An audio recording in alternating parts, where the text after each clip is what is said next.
ಹಣ, ಆಸ್ತಿ ಎಲ್ಲವೂ ಬಂದು ಸೇರುತ್ತೆ. ಯಾರಿಗೆ ಬಂದು ಸೇರುತ್ತೆ? ಅದು ಹೇಗೆ ಬಂದು ಸೇರುತ್ತೆ? ಕೆಲವರಿಗೆ ಒಳ್ಳೆ ಗೌರವ ಬರುತ್ತೆ. ಉತ್ತಮವಾದ ಆಕ್ಟರ್ಗಳು ಮೊದಲೇ ಚೆನ್ನಾಗಿ ಆಕ್ಟ್ ಮಾಡ್ತಾರೆ, ಆದ್ರೆ ಹೆಸರು ಬರೋದಿಲ್ಲ. ಅವರ ಕಲಾ ಬದುಕಿನಲ್ಲಿ ಹಣ ಸ್ವಲ್ಪ ಬರ್ಬೋದೇ ಹೊರತು ಅವ್ರಿಗೆ ಹೆಸರು ಮಾಡಕ್ಕಾಗಲ್ಲ. ಮತ್ತೆ ಕೆಲವರು ಬೇಕಾದಷ್ಟು ಹಣ ದುಡಿತಾರೆ, ಆಕ್ಟ್ ಮಾಡಿ ಹಣ ದುಡಿತಾರೆ, ಹೆಸರು ಪ್ರಸಿದ್ಧಿ ತೀರ್ಕೊಂಡ ಮೇಲೂ ಅವರನ್ನ ಹೊಗಳ್ತಾರೆ. ಅಂತಹ ಕೆಲವು ಚಿಹ್ನೆಗಳು ಹಸ್ತದಲ್ಲಿರಬಹುದು. ಅದೆಲ್ಲಿ ಹೋದು? ಅದಕ್ಕೆ ಹೇಳುದು ಆಕರ್ಷಣಾ ಶಕ್ತಿ ಇರುವಂತಹ ವ್ಯಕ್ತಿಗಳು.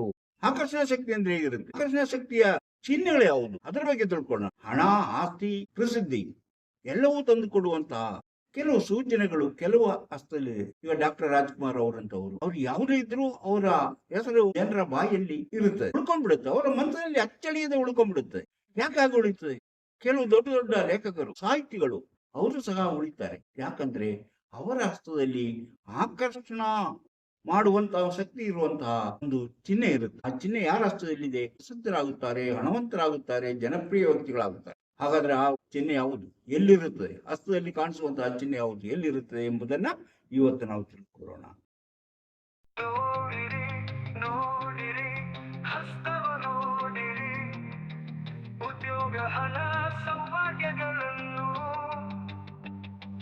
ತಿಳಿಯಲು ನಿಮ್ಮ ಹಸ್ತ ನೀವೇ ನೋಡಿ, ಕೈಯಲ್ಲದು ನಿಮ್ಮ ಜೀವನ.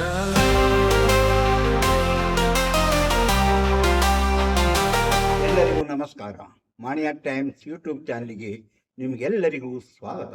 ಇಂದು ಮನುಷ್ಯನಲ್ಲಿರುವ ಆಕರ್ಷಣಾ ಶಕ್ತಿ, ಹಣ ಆಕರ್ಷಣಾ ಶಕ್ತಿ ಇರ್ಬೋದು, ಆಸ್ತಿ ಆಕರ್ಷಣಾ ಶಕ್ತಿ ಇರ್ಬೋದು, ಅಥವಾ ಮನುಷ್ಯರನ್ನ ಆಕರ್ಷಿಸುವಂತ ಶಕ್ತಿ ಇರ್ಬೋದು. ಅಂತ ಶಕ್ತಿ ಕೆಲವು ಮನುಷ್ಯರಲ್ಲಿ ಹೆಚ್ಚಾಗಿ ಕಂಡು ಬರುತ್ತದೆ. ಆ ಕಂಡು ಬರುವಂತಹ ಶಕ್ತಿ ಎಲ್ಲಿರುತ್ತದೆ? ಅದರ ಬಗ್ಗೆ ನಾವು ಇವತ್ತು ತಿಳ್ಕೊಳ್ಳೋಣ. ಅಂದ್ರೆ ಪ್ರತಿಯೊಬ್ಬ ಮನುಷ್ಯನಲ್ಲೂ ಯಾವುದಾದ್ರೂ ಒಂದು ಪ್ರತಿಭೆ ಇರುತ್ತದೆ. ಆ ಪ್ರತಿಭೆಯಿಂದ ಅವನು ಬೆಳಗಬೇಕಾದರೆ, ಅವನು ಮುಂದುವರಿಯಬೇಕಾದರೆ ಅವನಲ್ಲಿ ಆಕರ್ಷಣ ಶಕ್ತಿ ಇರಬೇಕು. ಆ ಆಕರ್ಷಣ ಶಕ್ತಿ ಹೇಗಿರುತ್ತದೆ, ಎಲ್ಲಿರುತ್ತದೆ ಎಂಬುದನ್ನು ತಿಳಿದುಕೊಳ್ಳೋಣ. ಅದು ಪ್ರತಿಯೊಬ್ಬ ಮನುಷ್ಯನಲ್ಲಿ ಇದ್ದಾಗ ಅದನ್ನು ಗುರುತಿಸಿಕೊಂಡು ನಾವು ಅದರಂತೆ ನಮ್ಮ ಕೆಲಸ ಕಾರ್ಯಗಳನ್ನು ಮಾಡ್ತಾ ಬಂದರೆ ಜನಪ್ರಿಯ ವ್ಯಕ್ತಿ ಆಗ್ತೀವಿ. ಹಣ ಸಂಪಾದನೆ ಆಗುತ್ತದೆ, ಆಸ್ತಿ ಸಂಪಾದನೆ ಆಗುತ್ತೆ. ಜನರು ಪ್ರೀತಿಸುವ ವ್ಯಕ್ತಿಯಾಗಿ ಬಹಳ ಕಾಲ ಪ್ರಪಂಚದಲ್ಲಿ ಉಳಿಯಲು ಸಾಧ್ಯ. ಅಂತಹ ವ್ಯಕ್ತಿಗಳು ಯಾರು? ಅಂತಹ ಯಾವುದಾದ್ರೂ ಚಿಹ್ನೆ ನಿಮ್ಮ ಹತ್ತದಲ್ಲಿ ಇದೆ ಎಂಬುದನ್ನು ನೀವು ನೋಡಿಕೊಳ್ಳಿ. ಇಂತಹ ವಿಚಾರಗಳನ್ನು ಹೊತ್ತು ಬರುತ್ತಿರುವಂತಹ ಮಾಣಿಯಾ ಟೈಮ್ಸ್ ಯೂಟ್ಯೂಬ್ ಚಾನಲ್ ಅನ್ನ ನೀವು ಇನ್ನೂ ಸಬ್ಸ್ಕ್ರೈಬ್ ಮಾಡಿಲ್ಲವಾದರೆ ಈಗಲೇ ಕೆಳಗೆ ಕಾಣುವ ಸಬ್ಸ್ಕ್ರೈಬ್ ಎಂದು ಬರೆದಿರುವಲ್ಲಿ ಒಮ್ಮೆ ಕ್ಲಿಕ್ ಮಾಡಿ ಸಾಕು, ನೀವು ಸಬ್ಸ್ಕ್ರೈಬ್ ಆಗ್ತೀರಿ. ಅದೇ ರೀತಿ ಪಕ್ಕದಲ್ಲಿ ಕಾಣುವ ಗಂಟೆಯ ಚಿಹ್ನೆಯನ್ನು ಒಮ್ಮೆ ಕ್ಲಿಕ್ ಮಾಡಿದರೆ ಮಾಣಿಯಾ ಟೈಮ್ಸ್ ಯೂಟ್ಯೂಬ್ ಚಾನಲ್ ಯಾವುದೇ ಹೊಸ ವಿಡಿಯೋ ಅಪ್ಲೋಡ್ ಆದ ಕೂಡಲೇ ನಿಮ್ಮ ಮೊಬೈಲಿಗೆ ನೋಟಿಫಿಕೇಶನ್ ಬರುವುದರಿಂದ ನೀವು ಎಲ್ಲಾ ವಿಡಿಯೋಗಳನ್ನು ನೋಡಲು ಸಾಧ್ಯವಾಗುತ್ತೆ. ಪ್ರತಿಯೊಂದು ವಿಡಿಯೋವನ್ನು ಆರಂಭದಿಂದ ಕೊನೆಯವರೆಗೂ ನೋಡಿದಾಗಲೇ ನಿಮಗೆ ಎಲ್ಲವೂ ಸರಿಯಾಗಿ ಮನದಟ್ಟಾಗೋದು. ಇಲ್ಲದಿದ್ದರೆ ಅನುಮಾನಗಳು ಉಳಿದು ನಿಮಗೆ ಯಾವುದೂ ಅರ್ಥ ಆಗೋದಿಲ್ಲ. ಆದ್ದರಿಂದ ಪ್ರತಿಯೊಂದು ವಿಡಿಯೋವನ್ನು ಆರಂಭದಿಂದ ಕೊನೆಯವರೆಗೂ ನೋಡಿ, ಲೈಕ್ ಮಾಡಿ, ಶೇರ್ ಮಾಡಿ ಪ್ರೋತ್ಸಾಹ. ನೀವು ಇನ್ಸ್ಟಾಗ್ರಾಮ್ ಅಲ್ಲಿ ಶೇರ್ ಮಾಡಬಹುದು, ವಾಟ್ಸಪ್ ಅಲ್ಲಿ ಶೇರ್ ಮಾಡಬಹುದು, ಫೇಸ್ಬುಕ್ ಅಲ್ಲಿ ಶೇರ್ ಮಾಡಬಹುದು, ಟೆಲಿಗ್ರಾಮ್ ಅಲ್ಲಿ ಶೇರ್ ಮಾಡಬಹುದು. ನಿಮಗೆ ಯಾವ್ದು ಅನುಕೂಲ ಇದೆಯೋ ಅಂತವರಿಗೆ, ನಿಮ್ಮ ಬಂಧು ಬಳಗ ಯಾವುದ್ರಲ್ಲಿ ಹೆಚ್ಚಾಗಿ ನೋಡ್ತಾರೋ ಅದಕ್ಕೆ ನೀವು ಶೇರ್ ಮಾಡಿ. ಹಾಗೆ ನೀವು ಸಹಕರಿಸುವುದರಿಂದ ನಮಗೆ ಇನ್ನೂ ಉತ್ತಮವಾದಂತಹ ವಿಡಿಯೋಗಳನ್ನು ತಯಾರಿಸಲು ಸಾಧ್ಯವಾಗುತ್ತದೆ. ಈಗ ತುಂಬಾ ಜನಕ್ಕೆ ತಮ್ಮ ಭವಿಷ್ಯ ತಿಳಿಯಬೇಕಂತ ಕುತೂಹಲ ಇದೆ. ಆದ್ರೆ ಏನ್ ಮಾಡಬೇಕು, ಹೇಗೆ ಮಾಡಿದ್ರೆ ನನ್ನ ಭವಿಷ್ಯ ತಿಳಿಯಲು ಸಾಧ್ಯ ಎಂಬುದು ಗೊತ್ತಿರೋದಿಲ್ಲ. ಅಂತಹ ವ್ಯಕ್ತಿಗಳು ಇದರಲ್ಲಿ ಕೊಟ್ಟಿರುವಂತಹ ವಾಟ್ಸಪ್ ನಂಬರ್ಗೆ ವಾಟ್ಸಪ್ ಮೆಸೇಜ್ ಹಾಯ್ ಅಂತಾದ್ರೂ ಕಳಿಸಿ, ಎಸ್ ಅಂತಾದ್ರೂ ಕಳಿಸಿ, ನನ್ನ ಭವಿಷ್ಯ ತಿಳಿಯಬೇಕಂತಾದ್ರೂ ಕಳಿಸಿ. ಕೂಡಲೇ ನಿಮಗೆ ಏನು ಮಾಡಿದರೆ ನಿಮ್ಮ ಭವಿಷ್ಯ ತಿಳಿಯಲು ಸಾಧ್ಯ ಎಂಬುದನ್ನು ನಾವು ತಿಳಿಸುತ್ತೇವೆ.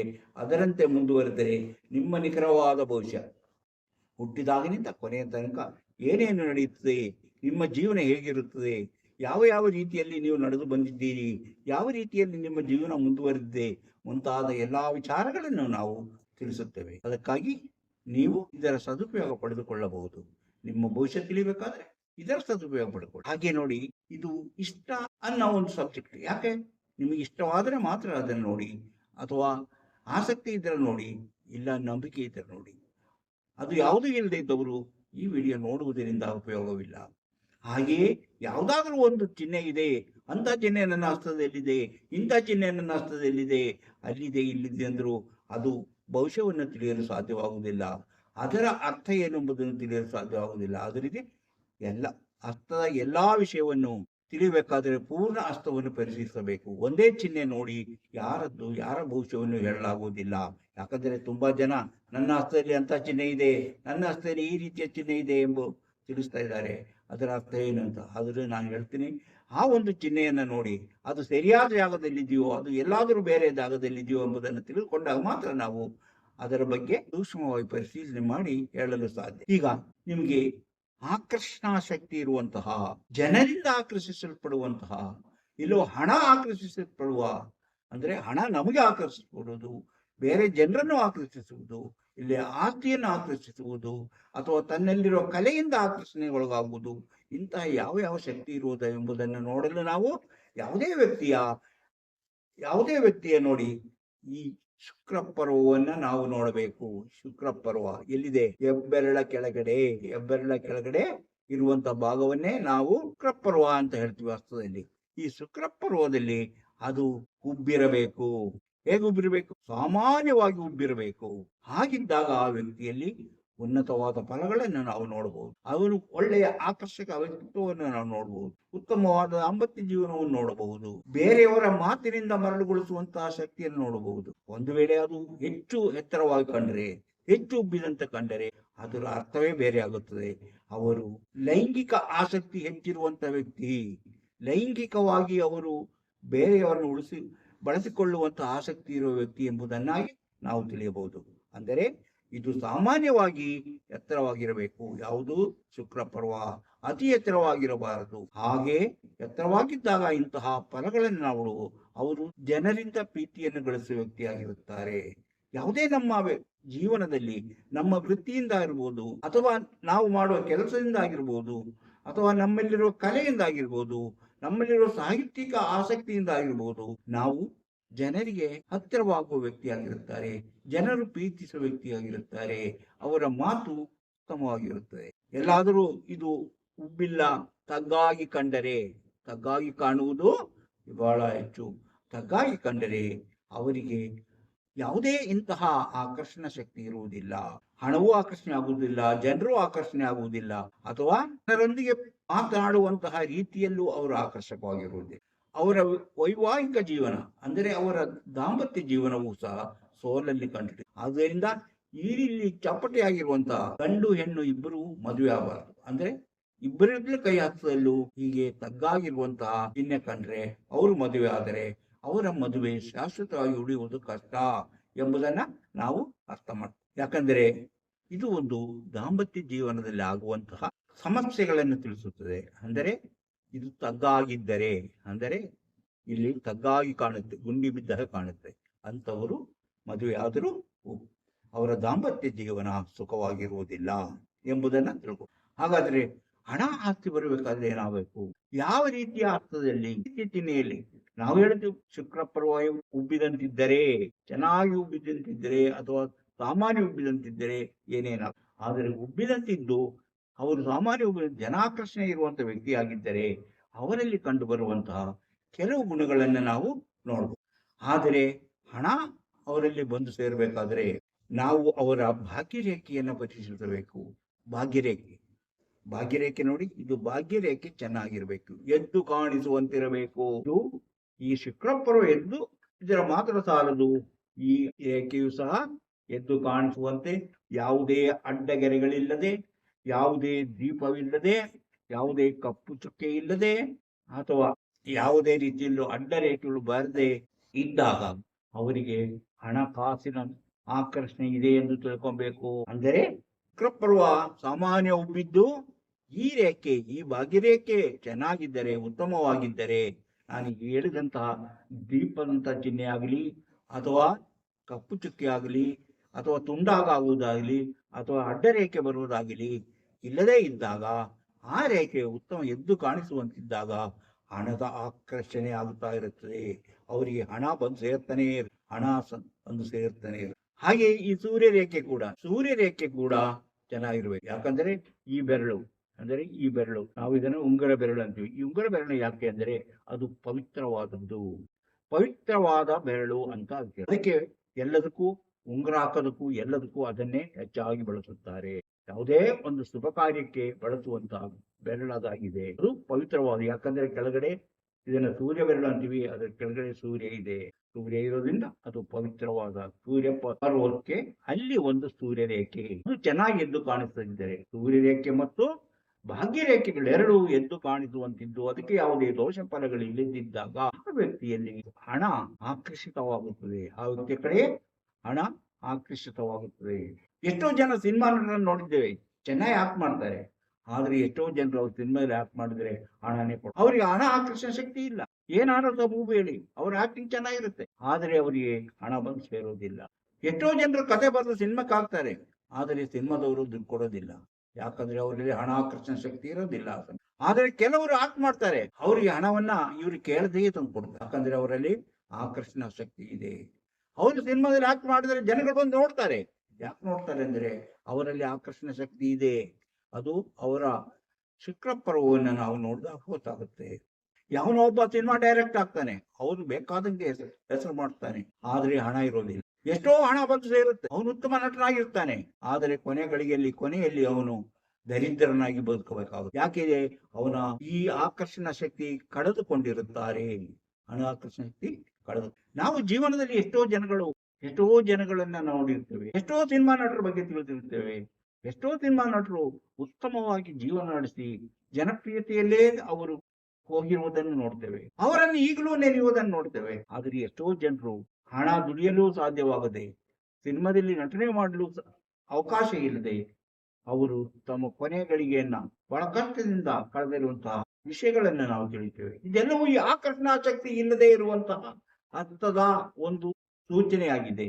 ಆದ್ದರಿಂದ ಯಾರಿಗೆ ಅರ್ಥದಲ್ಲಿ ಇಂತಹ ಸೂಚನೆಗಳಿದೆ ಎಂಬುದನ್ನ ನಾವು ತಿಳ್ಕೊ. ಅರ್ಥದಲ್ಲಿರುವಂತಹ ಸೂಚನೆಗಳು ನಮ್ಮ ಬದುಕಿನಲ್ಲಿ ನಾವು ಯಾವ ರೀತಿ ಏನ್ ಮಾಡಬೇಕೆಂಬುದನ್ನು ಸೂಚಿಸುತ್ತದೆ. ಜನಾಕರ್ಷಣೆ ಇಲ್ಲದ ವ್ಯಕ್ತಿ ಅಥವಾ ಧನಾಕರ್ಷಣೆ ಇಲ್ಲದ ವ್ಯಕ್ತಿ ತನ್ನ ಜೀವನಕ್ಕೆ ಬೇಕಾದಂತಹ ವ್ಯವಸ್ಥೆಯನ್ನ ಬಹಳ ಎಚ್ಚರಿಕೆಯಿಂದ ಮಾಡಿಕೊಳ್ಳಬೇಕು. ಇಲ್ಲದಿದ್ದರೆ ಅವರ ಜೀವನ ಮುಂದೆ ಕಷ್ಟದಲ್ಲಿರುತ್ತದೆ ಎಂಬುದನ್ನು ತಿಳ್ಕೋಬೇಕು. ಜನಾಕರ್ಷಣೆ ಚೆನ್ನಾಗಿರುವಂತ ವ್ಯಕ್ತಿ ಅವ್ರು ಹೇಗಿದ್ದರೂ ಅವರಿಗೆ ಹಣ ಬಂದು ಸೇರುತ್ತೆ, ಅವರ ಜೀವನಕ್ಕೆ ಬೇಕಾದ ದಾರಿಯನ್ನು ಅವರೇ ಮಾಡಿಕೊಳ್ಳುತ್ತಾರೆ. ಹಾಗಾದರೆ ನಾವು ಏನನ್ನು ನೋಡ್ತೇವೆ? ಭಾಗ್ಯರೇಖೆ ಮತ್ತು ಸೂರ್ಯರೇಖೆ ಎದ್ದು ಕಾಣಿಸುವಂತಿದ್ದರೆ ಅವರಿಗೆ ಜನಾಕರ್ಷಣೆ ಇದೆ ಅಂತ ನಾವು ಹೇಳಬಹುದು. ಅಂದರೆ ಧನಾಕರ್ಷಣೆ, ಅವರಿಗೆ ಹೆಚ್ಚಿನ ಹಣ ಬಂದು ಸೇರುತ್ತದೆ. ಈ ಆಕರ್ಷಣ ಇರುವಂತವರ ಮಾತು ಬಹಳ ಮಧುರವಾಗಿ, ಅಂದರೆ ಸ್ನೇಹಮಯದಿಂದ ಕೂಡಿರುತ್ತೆ, ಪ್ರೀತಿಯಿಂದ ಕೂಡಿರುತ್ತೆ. ಅವರು ಆತುರವಾಗಿ ಏನನ್ನು ಮಾತಾಡುವುದಿಲ್ಲ. ಅವರು ಹೇಳುವ ಪ್ರತಿಯೊಂದು ಮಾತು ಕೇಳಬೇಕೆನಿಸುತ್ತದೆ. ಯಾಕಂದರೆ ಅವರಲ್ಲಿ ಯಾವುದೇ ಮುಚ್ಚುಮರೆ ಇರುವುದಿಲ್ಲ. ತಾನು ಮಾಡುತ್ತೇನೆ ಎಂಬ ಕೆಲಸದ ಬಗ್ಗೆ ಬೇರೆ ಯಾರಿಗೂ ಹೇಳುವುದಿಲ್ಲ. ನಾನು ದಾನ ಮಾಡಿದ್ದೇನೆ, ಅವರಿಗೆ ಸಹಾಯ ಮಾಡಿದ್ದೇನೆ ಎಂಬುದನ್ನು ಅವರು ಯಾರಿಗೂ ಹೇಳುವುದಿಲ್ಲ. ಅಂದ್ರೆ ಬೇರೆಯವರಿಗೆ ತಿಳಿಯದಂತೆ ಅವರು ಸಹಾಯ ಮಾಡ್ತಾರೆ. ಜನರ ಕಷ್ಟ ದುಃಖಗಳಲ್ಲಿ ಪಾಲುದಾರರಾಗ್ತಾರೆ. ಬೇರೆಯವರಿಗೆ ಸಾಂತ್ವನ ಹೇಳುವುದರಲ್ಲಿ ಅವರು ಯಾವಾಗಲೂ ಮುಂದಿರುತ್ತೆ. ದುರಹಂಕಾರ ಎಂಬುದು ಅವರ ಹತ್ತಿರಕ್ಕೂ ಸುಳಿಯುವುದಿಲ್ಲ. ಮಾತಿನಿಂದ ಸೆಳೆಯುವಂತ ಶಕ್ತಿ ಅವರ ಪ್ರತಿಯೊಂದು ಮಾತಿಗೂ ಇರುತ್ತೆ. ಹಾಗೆ ಚಾಟಿ ಕೆಲಸಗಳನ್ನು ಅವರು ಹೆಚ್ಚಾಗಿ ಮಾಡ್ತಾರೆ. ಆದರೆ ಬೇರೆಯವರ ಎದುರಿಗೆ ಬಂದು ಪತ್ರಿಕೆಯವ್ರನ್ನ ಅಥವಾ ಯಾವ್ರನ್ನ ಕರ್ಕೊಂಡ್ ಬಂದ್ಬಿಟ್ಟು ಅವರು ದಾನ ಧರ್ಮ ಮಾಡೋದಿಲ್ಲ.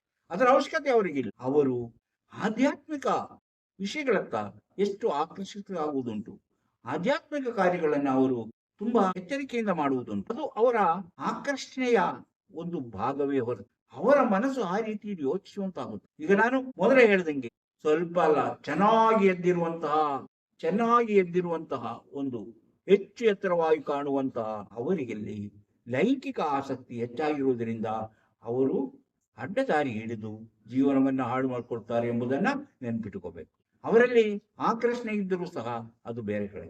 ಅದು ಸಾಮಾನ್ಯ ಇದ್ದರೆ ನೋಡಿ, ಅವರ ಮಾತಿಗೆ ಹೆಣ್ಣು ಮಕ್ಕಳು ಬೇಗನೆ ಆಕರ್ಷಿತ.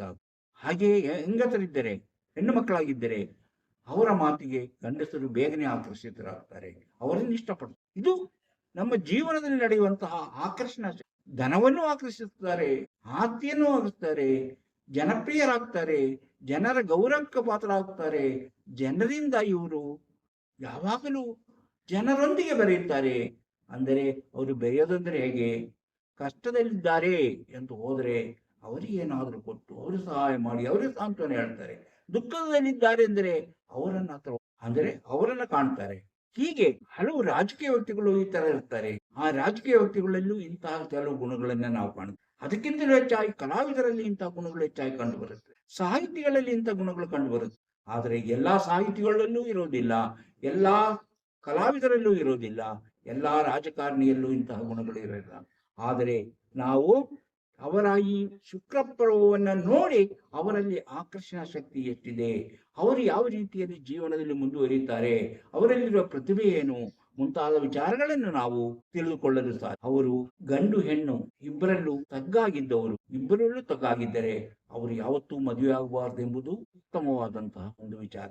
ಯಾಕಂದರೆ ಗಂಡಸು ಅಥವಾ ಹೆಂಗಸು ಯಾರಲ್ಲೇ ಒಬ್ಬರಲ್ಲಿ ತಗ್ಗಾಗಿದ್ದರೂ ಪರವಾಗಿಲ್ಲ, ಇಬ್ಬರಲ್ಲೂ ತಗ್ಗಾಗಿದ್ದರೆ ಆ ವಿವಾಹ ವಿಚ್ಛೇದನ ಆಗೋದಂತೂ ಗ್ಯಾರಂಟಿ ಎಂಬುದನ್ನು ಹಣಕಾಸು, ಸೂರ್ಯರೇಖೆ, ಆಮೇಲೆ ಭಾಗ್ಯರೇಖೆಗಳು ಚೆನ್ನಾಗಿದ್ದು, ಇದು ಸಾಮಾನ್ಯ ಉಬ್ಬಾಗಿದ್ದು ಸಾಮಾನ್ಯ ಆಗಿ ಉಬ್ಬಿರಬೇಕು, ಸಾಮಾನ್ಯ ಉಬ್ಬಿರಬೇಕು ಅಂತ ಶುಕ್ರಪರ್ವ ಉಬ್ಬಿದ್ದರೆ ಆ ವ್ಯಕ್ತಿಯಲ್ಲಿ ಧನ ಸಾಕಷ್ಟು ಬಂದು ಸೇರುತ್ತದೆ. ಅವರು ಅಂದುಕೊಂಡಿರದ ರೀತಿಯಲ್ಲಿ ಹಣ ಬಂದು ಸೇರುತ್ತದೆ. ಆ ಹಣವನ್ನು ಅವರು ಖರ್ಚು ಮಾಡ್ತಾರೆ. ಹಾಗೆ ಖರ್ಚು ಮಾಡಿ ಜನಗಳಿಗೆ ಒಳ್ಳೆಯದಕ್ಕಾಗಿ ಖರ್ಚು ಮಾಡ್ತಾರೆ, ಜನಗಳಿಗೆ ಸಹಾಯ ಮಾಡ್ತಾರೆ, ಅವರು ಸುಖವಾಗಿ ಜೀವನ ಮಾಡ್ತಾರೆ, ಅವರ ಜೀವನವೂ ಸುಖವಾಗಿರುತ್ತದೆ, ಅವರಿಗೆ ಒಳ್ಳೆಯ ಹೆಸರು, ಒಳ್ಳೆಯ ಖ್ಯಾತಿ ಎಲ್ಲವೂ ಬಂದಿರುವುದರಿಂದ ಅವರು ಸಮಾಜದಲ್ಲಿ ಗಣ್ಯ ವ್ಯಕ್ತಿಯಾಗಿ ನಿರಂತರವಾಗಿ ಉಳಿತಾರೆ ಎಂಬುದನ್ನು ನಾವು ಈ ತರ ಆಕರ್ಷಣಾ ಶಕ್ತಿ ಇರುವಂತಹ ವ್ಯಕ್ತಿಗಳನ್ನು ನಾವು ತಿಳಿದುಕೊಂಡು ಅವರ ಪ್ರತಿಯೊಂದು ಜೀವನವು ಯಾವ ರೀತಿ ಇರುತ್ತೆ ಎಂಬುದನ್ನು ಅರ್ಥ ಮಾಡಿ. ಇಂತಹ ಹಲವಾರು ವಿಚಾರಗಳಿವೆ. ಅಂಥ ವಿಚಾರಗಳನ್ನು ಮುಂದಿನ ವಿಡಿಯೋಗಳಲ್ಲಿ ಹೇಳ್ತಾ ಹೋಗುತ್ತೇನೆ. ಇಂತಹ ವಿಚಾರಗಳು ನಿಮಗೆ ಇನ್ನಷ್ಟು ತಿಳಿಬೇಕಂದ್ರೆ ಇನ್ನೂ ನೀವು ಮಾಣಿಯ ಟೈಮ್ಸ್ ಯೂಟ್ಯೂಬ್ ಚಾನಲ್ ಸಬ್ಸ್ಕ್ರೈಬ್ ಮಾಡಿಲ್ಲವಾದರೆ ಈಗಲೇ ಕೆಳಗೆ ಕಾಣುವ ಸಬ್ಸ್ಕ್ರೈಬ್ ಎಂದು ಬರೆದಿರುವ ಇಲ್ಲಿ ಒಮ್ಮೆ ಕ್ಲಿಕ್ ಮಾಡಿ ಸಾಕು, ನೀವು ಸಬ್ಸ್ಕ್ರೈಬ್. ಅದೇ ರೀತಿ ಪಕ್ಕದಲ್ಲಿ ಕಾಣುವ ಗಂಟೆ ಚಿಹ್ನೆಯನ್ನು ಒಮ್ಮೆ ಕ್ಲಿಕ್ ಮಾಡಿದರೆ ಮಾಣಿಯ ಟೈಮ್ಸ್ ಯೂಟ್ಯೂಬ್ ಚಾನಲ್ ಯಾವುದೇ ಹೊಸ ವಿಡಿಯೋ ಅಪ್ಲೋಡ್ ಆದ ಕೂಡಲೇ ನಿಮ್ಮ ಮೊಬೈಲಿಗೆ ನೋಟಿಫಿಕೇಶನ್ ಬರುವುದರಿಂದ ನೀವು ಎಲ್ಲಾ ವಿಡಿಯೋಗಳನ್ನು ನೋಡಿ ಹೆಚ್ಚು ಹೆಚ್ಚು ವಿಷಯ ತಿಳಿದುಕೊಳ್ಳಲು ಸಾಧ್ಯವಾಗುತ್ತದೆ. ಪ್ರತಿಯೊಂದು ವಿಡಿಯೋವನ್ನು ಆರಂಭದಿಂದ ಕೊನೆಯವರೆಗೂ ನೋಡಿ, ಹಾಗೆ ಲೈಕ್ ಮಾಡಿ, ಶೇರ್ ಮಾಡಿ. ಇನ್ನು ಭವಿಷ್ಯ ತಿಳಿಬೇಕೆಂಬ ಆಸೆ ಆಕಾಂಕ್ಷೆ ಯಾರಿಗಾಗಿದ್ದರೆ ಇದರಲ್ಲಿ ಕೊಟ್ಟಿರುವಂತಹ ವಾಟ್ಸಪ್ ನಂಬರಿಗೆ ಆಯಿ ಅಂತ ಕಳಿಸಿ, ಎಸ್ ಅಂತ ಕಳಿಸಿ, ನನ್ನ ಭವಿಷ್ಯ ತಿಳಿಬೇಕಂತ ಅದನ್ನು ಕಳಿಸಿ. ಕೂಡಲೇ ನಿಮಗೆ ಏನು ಮಾಡಿದರೆ ನಿಮ್ಮ ನಿಖರವಾದ ಭವಿಷ್ಯ ತಿಳಿಯಲು ಸಾಧ್ಯ ಎಂಬುದನ್ನು ತಿಳಿಸುತ್ತೇವೆ. ಅದರಂತೆ ಮುಂದುವರೆದರೆ ನೀವು ಹುಟ್ಟಿದಾಗಿನಿಂದ ಕೊನೆಯವರೆಗೆ ನಿಮ್ಮ ಜೀವನದಲ್ಲಿ ಏನೇನು ನಡೆಯುತ್ತೆ, ಏನೇನು ನಡೆಯಬಹುದು, ಏನೇನು ನಡೆದಿದೆ, ಈಗೇನು ನಡೀತದೆ ಎಂಬ ಎಲ್ಲ ವಿಚಾರವನ್ನು ತಿಳಿಸ್ತೇವೆ. ಅದೇ ರೀತಿ ಬದುಕಿನಲ್ಲಿ ಎದುರಾಗುವಂತಹ ಎಲ್ಲಾ ಸಮಸ್ಯೆಗಳಿಗೂ ಪರಿಹಾರವೇನು ಎಂಬುದನ್ನು ತಿಳಿಸುತ್ತೇವೆ. ಆಸಕ್ತಿ ಮತ್ತು ನಂಬಿಕೆ ಇದ್ದವರು ಇದರ ಸದುಪಯೋಗ ಪಡೆದುಕೊಳ್ಳಬಹುದು. ಇಂತಹ ಮತ್ತೊಂದು ವಿಡಿಯೋದೊಂದಿಗೆ ಮತ್ತೆ ಬರುತ್ತೇನೆ. ಇಷ್ಟು ಹೊತ್ತು ಈ ವಿಡಿಯೋ ನೋಡಿದ ನಿಮಗೆಲ್ಲರಿಗೂ ಧನ್ಯವಾದ.